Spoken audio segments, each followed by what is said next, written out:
Ada kisah yang lain Bapak Ibu sekalian, seorang budak, dinukil juga, dia sangat soleh. Karena solehnya, waktu lagi diperjualkan, belikan di pasar, maka ada seseorang orang soleh juga kaya beli dia. Lihat ini orang kelihatannya soleh. Ucapan-ucapannya selalu mengucapkan nama Allah. Diajak ke rumahnya orang soleh ini, orang kaya, lalu dikatakan, pilihlah tempat yang kau mau. Ada banyak budak-budaknya yang pekerja, pilih yang kamu mau. Dia tunjuk tempat yang paling pojok dan sudah agak rusak. Dia bilang ini saja. Kata tuannya, kenapa kau pilih tempat ini?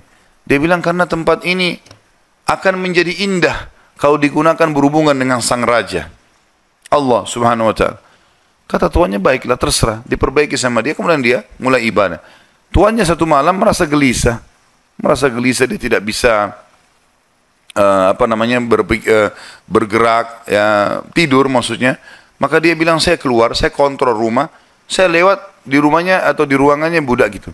Saya lihat atap rumahnya seperti terbuka dan ada cahaya yang masuk ke dalam. Malam hari, zaman dulu tidak ada penerangan lampu kayak kita.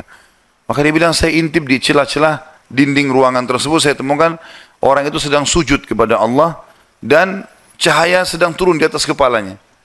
Maka saya dengarkan doanya dari malam sampai pagi.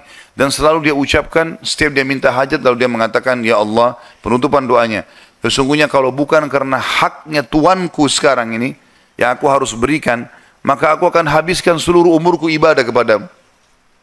Maka ini orang sampai menjelang subuh baru dia tinggalkan. Setelah didengarkan doa-doa yang indah dari budak ini, kemudian dia pulang ke rumah, ke kamar tidurnya. Istrinya tanya, kemana saja? Dia bilang ceritanya seperti ini.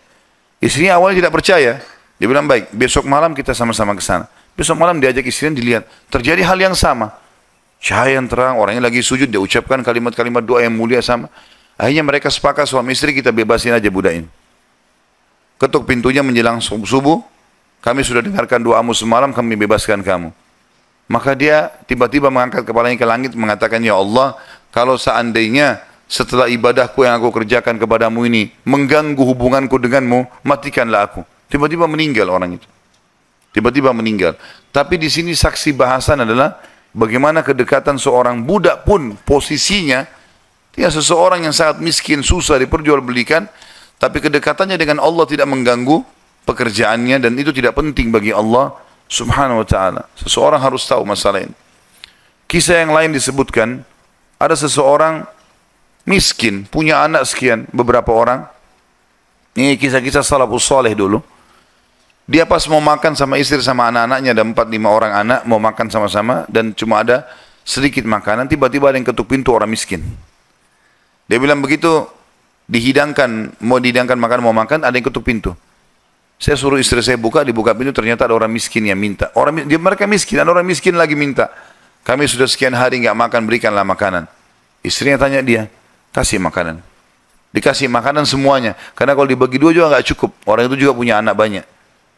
Dia sama istrinya orang mukmin.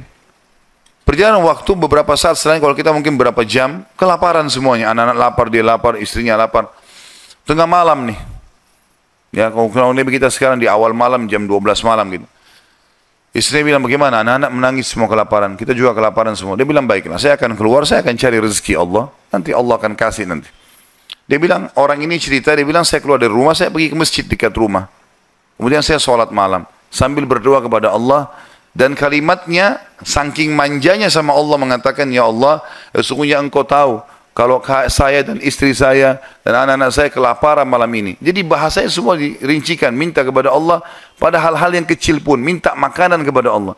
Saya malam ini lapar ya Allah, berikanlah makanan. Gitu kan? Dikatakan dalam kisah ini, ada seorang amir bisa kita katakan raja atau gubernur wilayah itu, sudah seminggu gelisah, mau bertobat kepada Allah. Sudah seminggu gelisah mau bertobat kepada Allah. Maka dia pun gelisah. Amir ini malam itu dia nggak bisa tidur. Dia keluar, dia ambil makanan terbaiknya, harta terbaiknya dari emas berkantong-kantong dibawa sama dia. Dia bilang, ya Allah, sebagai bentuk taubatku kepadamu, maka aku akan membagikan ini kepada orang yang membutuhkannya malam ini. Dan aku tidak akan memegang tali kekangan kuda ini, aku akan biarkan dia menuju ke arah yang manapun kau pandu. Maka kudanya pun jalan, hanya masuk ke dalam masjid yang ada orang susah tadi. Ini kisah nyata. Pada saat masuk dia bilang, Amir ini bilang, saya tidak tahu kenapa kuda saya ke sini, tapi ini rumahnya Allah. Pasti ada sesuatu. Dia bilang saya turun dari kuda, saya masuk, saya temukan orang itu lagi berdoa. Dan doanya minta makanan. Maka saya pun berkata kepada orang tersebut setelah dia salam, saya sudah dengarkan doamu dan saya salah satu hamba Allah, dia bilang, dan saya pemimpin amir ya, wilayah ini, saya niat taubat dan saya ingin memberikan ini, maka saya berikan kepadamu. Ambillah harta ini, uang ini cukup untuk dia menjadi orang kaya karena banyak sekali dan makanan juga sudah cukup. Dan dia bilang, amir ini bilang, pemimpin ini bilang, kalau seandainya kau butuh apa-apa datang ke istana saya saja. Jawaban orang itu di depan raja tadi, pemimpin wilayah ini, dia bilang, kalaupun saya butuh, saya tidak akan datang kepada anda, tapi saya akan datang kepada Tuhan anda dan Tuhan saya, Allah yang telah membuat anda datang malam ini membawakan makanan. Coba kita bayangkan kalau kita di posisi orang ini, teman-teman sekalian. Kalau misalnya kita lagi punya hajat, kemudian ada satu orang yang kaya datang kepada kita. Kemudian dia menawarkan kepada kita solusi, misalnya kita terlilit utang, atau misalnya kita mau bayar rumah sakit atau apa saja. Lalu datang orang mengatakan, baiklah saya akan bayarkan. Mungkin pikiran kita pendek sampai di situ. Kita akan mengatakan, baiklah. Apalagi dia bilang, pokoknya butuh apa saja datang ke saya. Ini nomor telepon saya. Saya yakin kita akan lupakan Allah itu. Kita akan ke orang itu. Ambil pelajaran dari orang soleh ini. Di depan orang itu dia mengatakan, saya tidak akan datang kepada anda, tapi saya akan datang kepada Allah, Tuhan anda dan Tuhan saya yang telah membuat anda datang membawa makanan malam ini. Jadi justru kalau sudah dapat solusi, jangan malah jauh dari Allah ini. Malah harusnya jadi lebih dekat kepada Allah SWT. Allah mudahkan seorang dokter, resepnya bisa membuat kita sembuh, bukan karena resep dan dokter itu, tapi karena Allah SWT yang ingin itu. Gitu kan? Harusnya kita jadikan sebagai momen untuk lebih dekat lagi kepada Allah.